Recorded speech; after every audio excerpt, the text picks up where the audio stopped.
அன்புவோட அம்மா ஹாஸ்பிட்டல்ல ரொம்ப கிரிட்டிக்கலான கண்டிஷன்ல இருக்காங்க.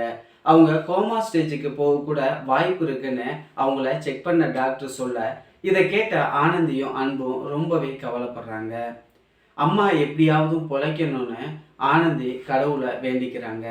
அப்போ யாழினிய அங்கிருந்து வீட்டுக்கு போக சொல்றாங்க ஆனந்தி.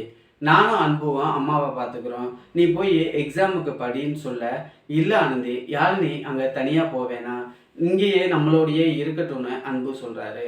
அப்போ அங்க போலீஸ் விசாரணைக்கு வராங்க.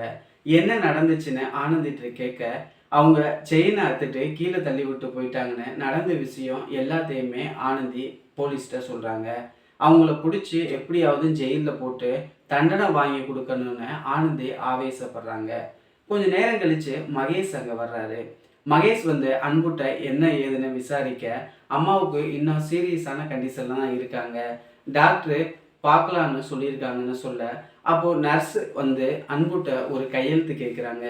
எதுக்காக இந்த கையெழுத்து வாங்குறீங்கன்னு அன்பு கேட்க, உங்கள் அம்மா ரொம்ப சீரியஸான கண்டிஷனில் இருக்காங்க, அவங்களுக்கு ஆப்ரேஷன் பண்ணணும், அதுக்காக தான் இந்த கையெழுத்து வாங்குறேன்னு சொல்லி அன்புட்ட கையெழுத்து வாங்கிட்டு போகிறாங்க நர்ஸ். இதை கேட்ட ஆனந்தி ரொம்பவே பயப்படுறாங்க.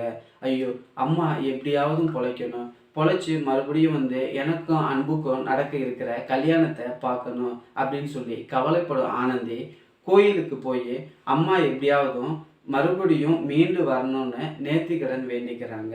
அன்புவோட அம்மாவுக்கு ஆப்ரேஷன் முடிஞ்சு ஹாஸ்பிட்டல்லேருந்து டிஸ்சார்ஜ் ஆகி குணமாகி வீட்டுக்கு வந்து அவங்கள ஆனந்தி இன்னும் நல்லபடியாக கவனிக்கணும்.